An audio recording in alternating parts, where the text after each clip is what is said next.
really feel like this is going to come down to the difference between, as we saw in the last game, last set. Basically, the difference between vertical kills and horizontal kills. Who wants to be getting what, and who is able to complete those kills efficiently and hopefully early. And the big question too is, against this Velma task, is like, how do you get in on them? Arya actually has a pretty straightforward answer. You get the dagger in, that's your opening.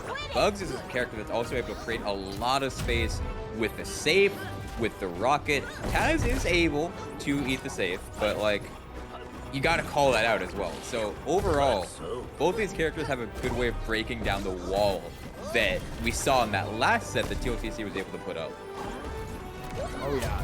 Right now, I feel like if TLTC is able to basically just kind of figure out his way to get in and avoid the large hitboxes from both Luck and NoCash, because both Luck and NoCash playing characters with large hitboxes and disjoints that you have to work around. If TLTC can find those openings, it would be huge for them, and they're mainly going to have to come in the form of all-stage tornadoes or forward air. I love from Luck, just even as soon as their teammate got the hit, they're like, all right, rocket. I don't know if this is going to work, but I'm trusting you. I'm just going to check it out. Oh yeah. The fact that it missed doesn't even matter, because you just see that immediate recognition on their end, like, all right, we're gonna go for something here. Yeah, there goes the side special coming out there. TLTC able to eat that rocket though, doing a great job of just managing the bite and be able to use those projectiles from Luck, eating those and then hopefully using them for later use. Throwing out the rocket there as a stage control tool in neutral, taking up a lot of space. Staying alive, dude, that's the crucial thing. But as I say that, both sides of the stage, both individuals from blue teams finding the KO, getting the early lead here.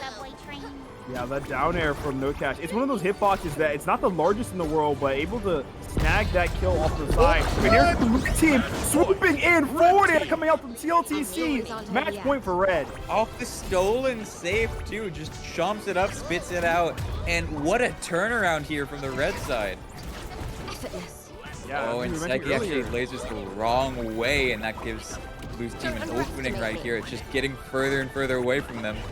Oh yeah, for sure. Right now, blue team kind of figuring out their way to kind of stay away a little bit, find their opening. But if blue team wants to be able to get this kill here, they're going to need to find some way to get an early kill, possibly onto a character like Velma, so we can recover. But here goes the dog pile coming out from TLTC at the top of the stage, getting the kills for red, and red team taking that first game. I need to see how Saiki gets so many clues. And this is the most mystery vans that I've ever seen a Velma ever call in, like, ever. So that's the thing I'm keeping my eyes on, because one of two things happens. You force a jump off stage, and then that's very easy to call out and follow up off of. Or the machine, or the mystery van hits, and you get a billion damage. The fact that you're able to get like multiple of them, sometimes per stock, is like crazy to me. Yeah, that's for sure. The amount of mystery machines that have been pulled out from Saiki have been absolutely insane. I feel like a big thing of it may be that we see situations where TLTC may be flying in, maybe picking up some of the evidence themselves to help out Saiki. But yeah, mystery machines have been coming out very frequently, and it's basically like having a third player. At times throwing out that third player, allowing them to just chase them down, stack up all that damage on the one target, and being able to finish them off with a move like Tornado, or possibly even a dog pile from TLTC, helps out a ton. One of the big things that makes Velma so strong in this meta right now. I mean, that and like, yeah, Velma as a character, they've taken out so much from her, and she still feels like she does everything. Like, she doesn't have the weaken anymore, she doesn't heal herself anymore, but she still has so much. She speeds up her allies, has the ice slow, has the still like cross stage holding projectiles, still has great health and armor, not as much anymore.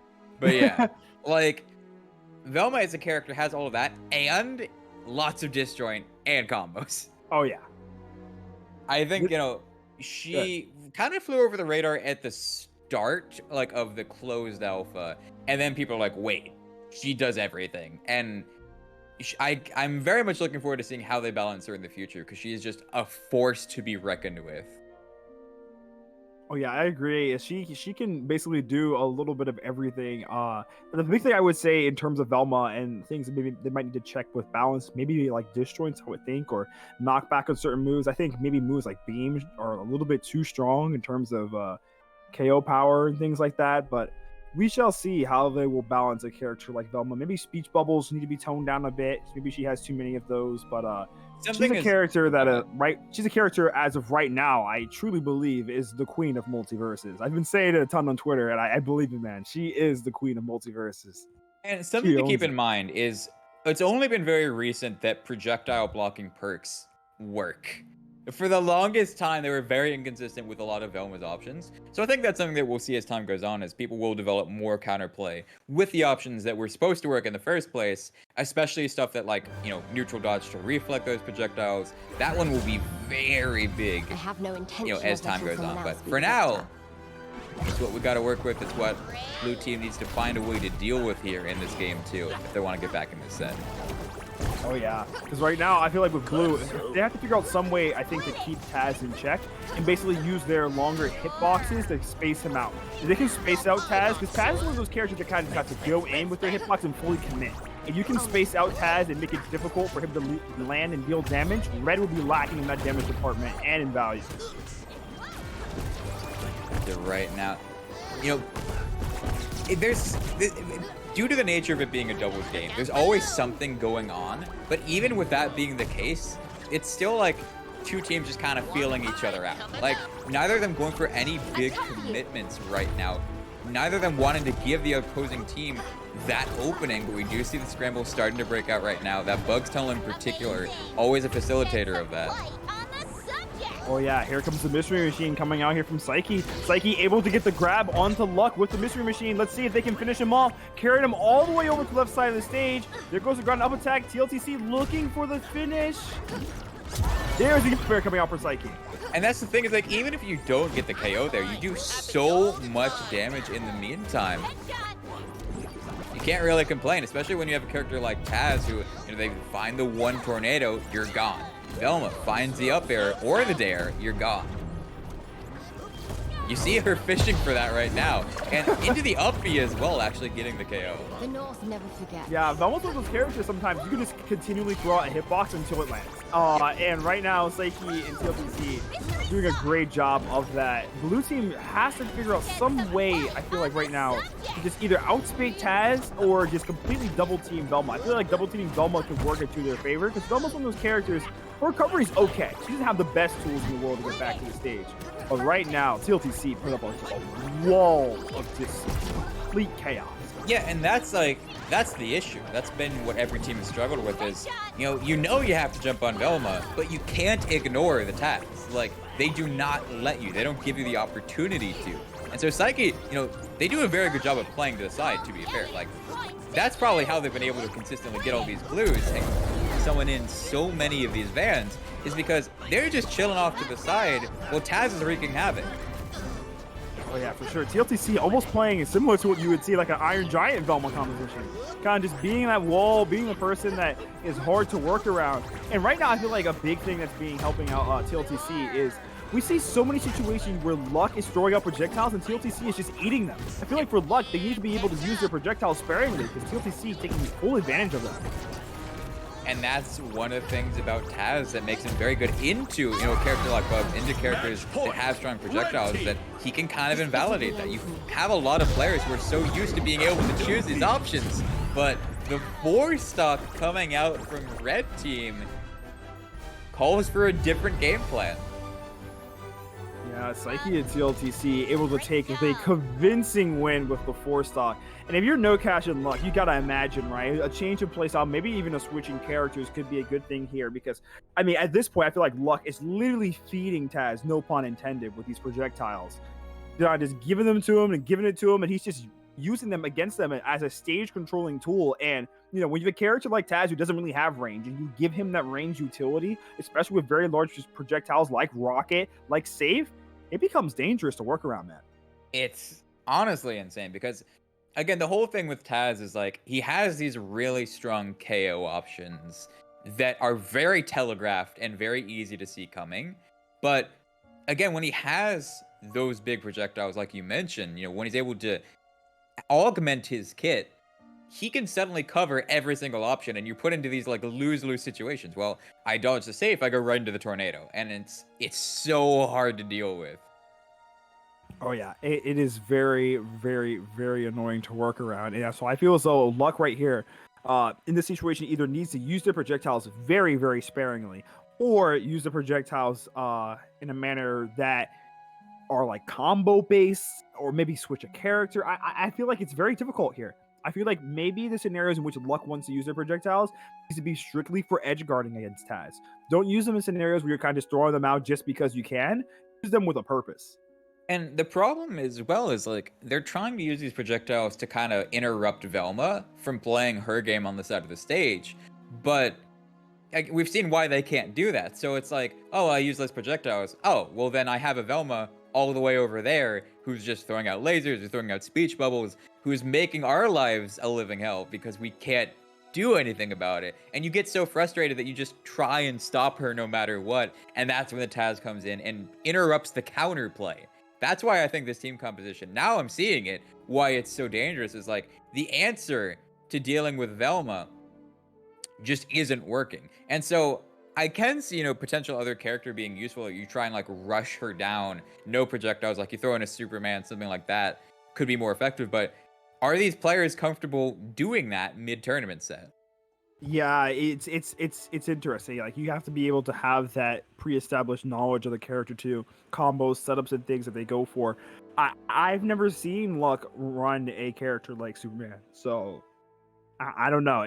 This is have to be something that he has practiced and put into effort. Because, like as you were mentioning earlier, Bio, Superman is one of those characters you got to be able to know your reads and be able to just know your movement as well with the character. Stay mobile with Superman is very, very key. You want to be able to have that play style.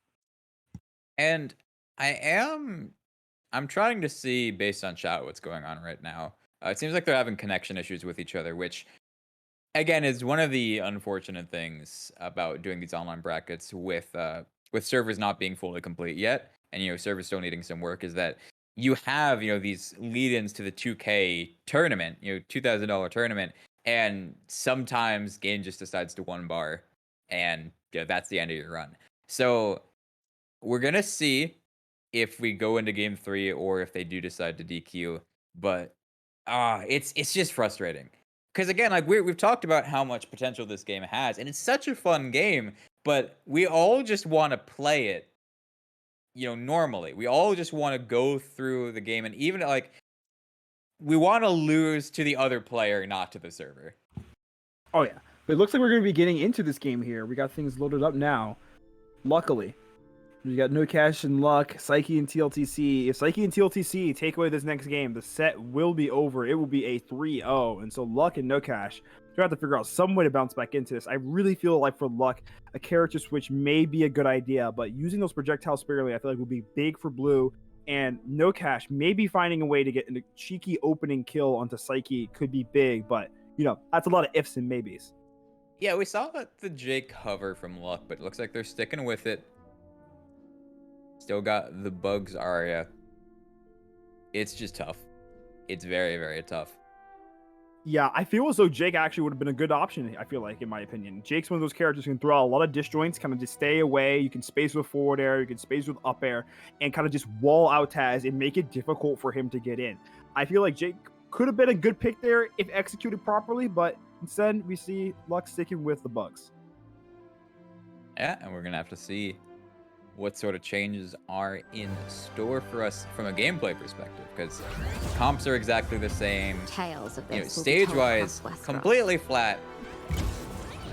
No platforms to get in the way, so if they can get on the Velma, it's harder for them to escape. And yet we see that at the beginning, like they both want her dead. Oh yeah, as we see right now, NoCash extending off stage, trying to look for that edge guard there on the Saiki. Is Saiki able to just bounce back into the middle? TLTC doing a great job of just creating space for their Velma right now. And that's the thing, full props to Saiki as well. Like, when you watch it as a spectator, you're like, oh, well, they're just up the side of the stage, just throwing stuff out. It is very hard to avoid 2 people in this game consistently. And that's something that Saiki's been doing very, very well, is knowing when they're able to retreat and when they're able to play off their teammate. Like, look at this, just sticking directly to them. It's very hard to do that as well as they are. Yeah, staying with your teammate and just kind of sitting back. That is what Velma needs to do as a support. Can just sit back, be able to help out their teammate, fly in when they need to. They need to come in with a forward air. Saiki is able to do that and pull out their assist. But here comes a Mystery Machine online for Saiki. Knocked off stage, but still has that one hop and so much damage. 82 onto the Arya. Oh, it's looking like we're getting a repeat of game 2 here. Yeah, this is rough, and this is hard to commentate because blue team right now trying to find a way to be able to get in, but Saiki, look at Saiki stalling the recovery all stage with the beam, using the up airs here, waiting for TLTC to come in and try to assist them. They're able to weasel their way out of that situation on the ledge. It's just still alive. Velma, I know Velma's thick, man, guys, but come on now. I mean, the thing is, like, TLTC did end up dying themselves trying, to save Saiki. Ultimately successful, but losing his stock themselves. So it's always the question of if it's worth it. Potential KO here. They really needed it. Like, they needed to kill TLTC right there. Then we have, somewhat of an even game on our hands. But right now, it's so hard to make this game work. Oh yeah, for sure. TLTC also just ate a rocket, so definitely needs to be careful blue team here. This could be a kill move. There's a rocket. Oh, needs to be careful. NoCash able to weasel their way out there. That could have been very dangerous. Here comes TLTC though, eating the safe. Yeah. Oh, that could have been crazy, BioBird. And yeah, like you said, Taz being able to just take everything that makes Bugs insane and throw it right back at him. Well, he's also a chicken. Yeah, there goes the beam. Did you see that beam? Yeah, I did. Did you see? Oh my! It's like, what do you do? Oh my god! No one has found an answer to this team comp at this point. We have a 3-0 from TLTC and Saiki. Moving on to winner's side of grand finals. Luck and NoCash still in the tournament, going down to losers finals.